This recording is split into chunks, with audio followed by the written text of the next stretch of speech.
Pretty busy here lately, and you know, like a campaign event like this, all the chatter around this. Yeah. Gifford shows up in Pennsylvania. You know it's going to get a lot of attention. Yeah. It certainly has. And Gifford called for stronger gun laws during her brief stop in Philadelphia. The event was in this pivotal swing state had been planned long before Joe Biden dropped out of the presidential race, and talk of Harris's potential VP pick started heating up. Now, the campaign stop was meant to contrast the different views on gun control between the two presidential contenders. Now, Harris has said she would sign an assault weapons ban. Donald Trump is backed by pro-gun groups and recently survived an assassination attempt. Giffords has become one of the top voices in the country for gun safety measures following the 2011 shooting that gravely wounded her and killed 6 others. And today, she spoke about her long recovery. Our lives can change so quickly. Mine did when I was shot. But I never gave up hope. I chose to make a new start, to move ahead, to not look back.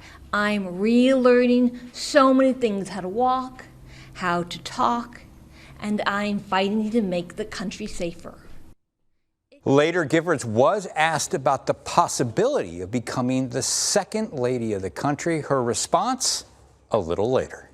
Now, it still appears that Kelly is on that very short list for VP and was asked today if he actually wants the job. And Kelly again dodged the question by saying he thinks it's important to have the chance to serve the country. Backward to you guys. Yeah, he's been dodging those questions, you know. Have you got a chance to approach him and ask him the question? No, I have not yet. I mean, he's been in D.C., you know, doing the things he does out there, being a senator and whatnot. And part of the whole art of of running for VP is not outwardly showing that you're running for the VP. You know, there are little hints and stuff out there.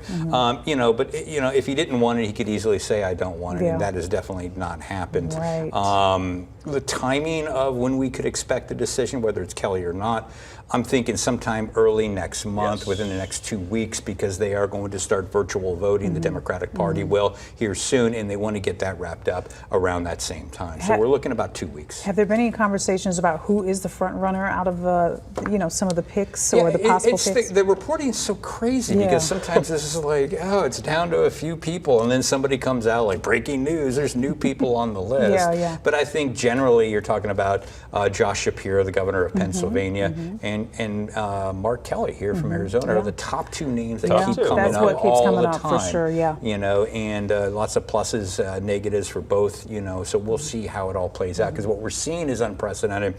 Democrats going into the year didn't think they'd have a Veep stakes. You know, they weren't planning for that. So here we are. They're trying to do this in a very condensed timetable right now, trying to get what would take months of vetting done in just a couple of weeks, a very short period of time. Yeah, I know he's out of town, but you should text him, send him a selfie. Oh, it's Dennis.